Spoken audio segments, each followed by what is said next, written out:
Hi everyone. So I wanted to show you an example of how to complete a discussion board post with in-body citations as well as a reference list. This is something that's really new, but it's very important as you're moving through your degree to make sure that you are citing sources so that it's not considered plagiarism. Additionally, it is imperative for those that are moving on to grad school. So if you can learn this now, super valuable resource. So here we go. This is going to be this next week one. So for example, preconception nutrition. I'm briefly going to show you something that you could do. So you could say along the lines of preconception nutrition is defined as ... from your textbook. And then how you would want to do that is you would want to close the parentheses and then put the author's last name, comma, date. So this would be considered APA formation. Preconception. Spelled that wrong. This would be considered APA. I definitely recommend APA as being the dominant way that you're citing your sources.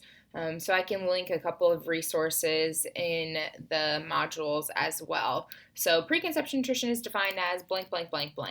And then you would go on and say one of the organizations that I found, blah, and then you're going to cite, and you would put author, last name, comma, date, close parentheses. Or you can say according to, oh, it changed fonts, according to the World Health Organization.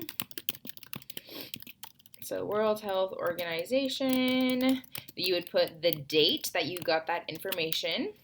20% of females, blah. Okay? So that's an example of how you would do citations within the body of the actual discussion board post.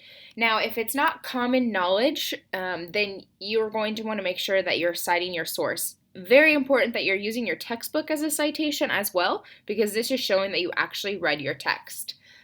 From this, you would then do a reference list. So this would be your reference list here, and then you would have all your references listed. So 1, 2, 3, you actually want to number them with APA, but so forth. So I'm going to show you a quick example, and then I'm going to post this as well. So here is a sample discussion board post where it has the main title of it, and then as you can see, it says according to the World Health Organization. This one in particular has a page number here because I've done a direct quotation. So if you've done a direct quotation from the textbook, you would put the author's last name, the date, and then the page that you are actually getting that information from. When you are using your own words, for example, you're going to just put the citation at the end of that sentence. So that's what I mean by in-body citations. And then here at the end, I have my reference list, and for APA, you do it in order by last name alphabetically.